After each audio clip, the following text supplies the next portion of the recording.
You are listening to Charting Wealth's Training and Trends for Friday, July the 31st, 2015. Let's jump right into the training. What chart are we looking at? We're looking at SPY. We always start with the 2-day chart because the big money is always made on the big chart. And that's where we go first. We're looking at SPY, Standard & Poor's 500. What do we see going on when we look over to the far right of the screen? For those of you listening by audio, I'll explain to you what we see. We see two candles starting back on the 21st of July and then the 27th of July, 23rd and the 27th. We see two big down candles.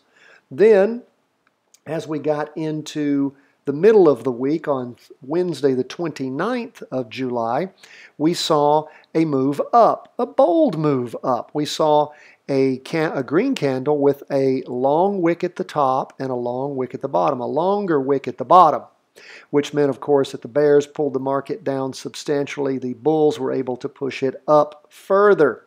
Then we saw a switch over there on the 27th going into the 29th candle of the MACD bouncing off the signal line, which shows you the MACD is the moving average convergence divergence. We saw a greater divergence taking place, which meant that the market was having a great deal of price movement up.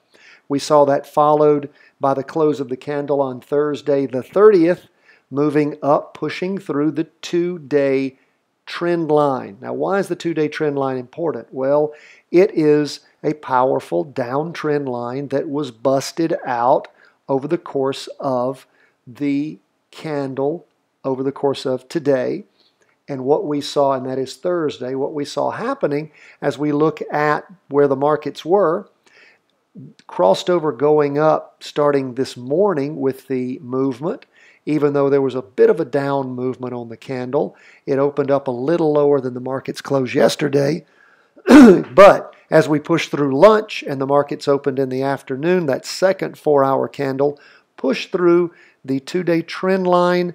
We have a strong derivative oscillator moving up, a crossover going up on the 2-day chart, and a crossover going up on the 4-hour chart pushing through the trend. So where are we now?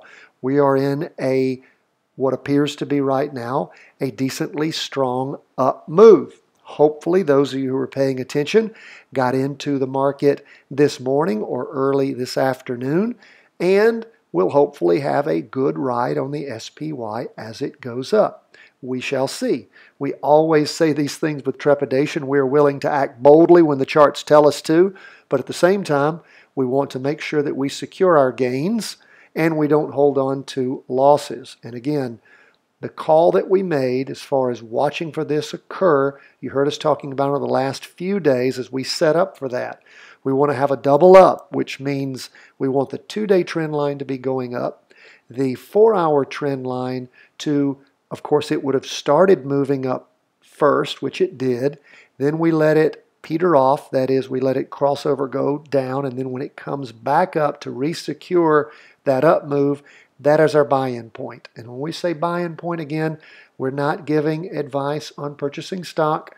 We are ostensibly talking about you as a trader or an investor using your virtual trading account and training in these types of buys. When you get good enough to make the calls on your own, you make them on your own, not based upon anything we tell you. We are not a stock calling service. We're simply an education website, and we love the stock market. So that is our training for today. Hopefully you've been listening over the last few days and you have digested that and you have made the trade in your virtual account, of course. Now, let's drop back and see what the rest of the charts were very quickly. We'll go to the 2-day chart. What do we see? Well, we see IYY pretty much paralleling exactly what we talked about just now on the SPY, and we see the same thing pushing through going up on the 4-hour chart. If we go over to the Qs, we've already talked about SPY, of course. We see the Qs moving up, just barely pushing over the 2-day trend line on the 2-day chart. It was already in an up move, never had the strong down movement as far as the MACD went that we saw in the total market and in the Standard & Poor's 500. If we drop back and look at the 4-hour chart, we can see that it did cross through, but we don't have a crossover yet on the MACD, so be very careful. We don't call our moves going up for getting into a trade until we have a cross secured on the MACD, even though it has pushed through the 2-day trend line. More dangerous when you don't have all those elements, and we want to minimize danger and maximize profits. Now, lastly, what is gold doing? We talked about that yesterday. Gold is still in a confirmed down move, having crossed over going down on the 23rd. It has moved up and breached the 2-day trend line. But again, the last 2-day candle we have on the 30th shows it going down. What did gold do throughout the course of the day? Dropped down this morning, a little up in the afternoon, totally down 0.86%. Gold is on a 4-hour, that is the 4-hour, the half-day chart, up move, but looks like it could be losing some steam there. Gold has been playing out for the last several days around the same area of 104, so no strong upward movement at this time. Pay attention to gold in that regard. Thanks so much for listening to us. If you are interested in being on our list to receive our daily review and forecast, what you need to do is email us CW@chartingwealth.com.